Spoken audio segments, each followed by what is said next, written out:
सुदामा जी के मन में विचार है कि सुशीला ने हमको धन की लालसा से यहाँ भेजा और कन्हैया हमको अभी तक फूटी पौड़ी नहीं, और जाते ही जो है सुशीला उसको मांगेगी और जब हम कहेंगे कुछ नहीं मिला तो उस कन्हैया को कहेगी कि बड़े राजा बने फिरते हैं, फूटी पौड़ी दान में लीजिए अपने बाल्यकाल की मित्र। ये भाव था तो उन्होंने कहा मित्र, जैसे तूने आते ही अपनी भाभी का संदेश पूछा वैसे यहाँ से मेरे जाते ही तेरी भाभी भी तेरा संदेश पूछेगा। भगवान को ये तो याद दिला रहे हैं कि शायद कुछ हो जाए, तो मित्र कोई संदेशा हो तो बताइए। भगवान ने कहा कि हाँ ठीक है, आप भाभी जी से हमारी राम राम कह दें। और सुदामा जी ने कहा ये कोई संदेशा हो? अरे राम राम तो हम वैसे ही कह देंगे। तो भगवान ने कहा तो संदेशा में एक बात कहना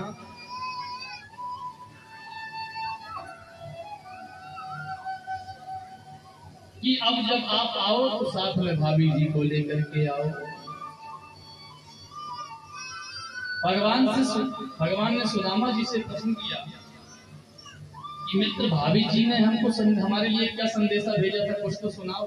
सुदामा जी जाते समय बता रहे हैं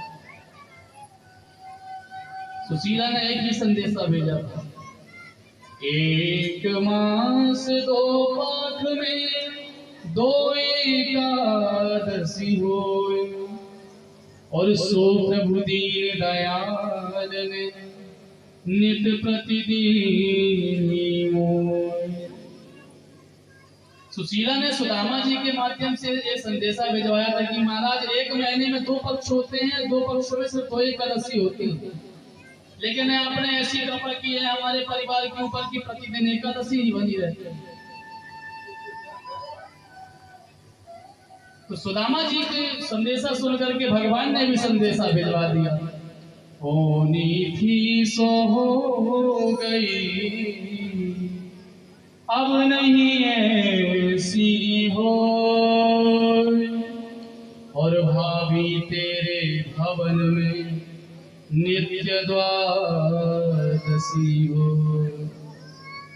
द्वादशी का मतलब तो समझेंगे, पहले लोग एकादशी निराहार रहते थे, ये 24 घंटे कुछ खाते नहीं और दूसरे दिन खूब माल खाते, उसी को कहते हैं द्वादशी। लेकिन अब उल्टा हो गया है, अब सबसे ज्यादा माल भरदई के दिन बनता है कि नहीं? कचौड़ी भी छन आ रही है, पूरी भी निकल रही है, चिप्स भी तल रही है, फल फूल भी आ गए हैं, मीठा भी मंगवाया है, दिन में 8 बार चाय लगती है,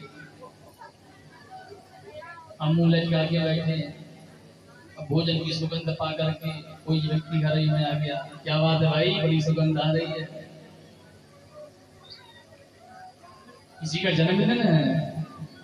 आपने बोला नहीं, तो मेहमान आने वाले होंगे इसलिए तो इतना व्यंजन बन रहा है। बोले नहीं, तो फिर इतना बना क्यों रहे हो खाने को? तो हम मुस्कुरा के जवाब देते हैं आज हमारा व्रत है, भोजन तो करना नहीं है, थोड़ा सा स्वल्पाहार करेंगे। तो स्वल्पाहार के नाम पे करते हैं फुलाहार, गले तक खाते हैं।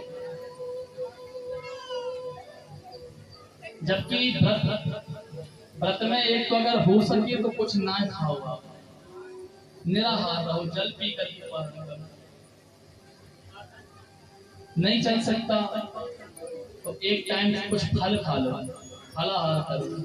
नहीं चल सकता तो अल्प मात्रा में साबुदाना खा लो। अब हमारी स्थिति का है, चाय तो पीते ही हैं 8 बार, गुड़ मूंगफली भी दोपहर में खाई जाती है, अब व्रत चल रहा है। शाम टाइम जो है जय अम्बे ग्वारी माता पिता तुम मेरे शरण गहूं किसकी, तुम बिन और न दूजा।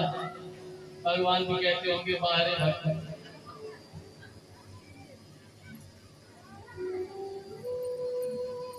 आजकल के कलयुगी भक्त भी भगवान से कितना झूठ बोलते हैं। यद्यपि आरती गाते समय हम सब बोलते हैं कि तेरा तुझको अर्पण क्या लागे नहीं, और वही व्यक्ति जब भगवान को फल लेने आता है ना तो बाजार का भी सबसे गया गुजरा फल होगा वही लेके आएगा। पूजन वाला घी तो चलता ही 10 रुपए की पैकेट बिना घी। बोले खाने के लिए नहीं है, पूजा के लिए। ये सब भक्ति है हमारी। अरे भगवान तो वैसे भी पदार्थ की भूखे नहीं।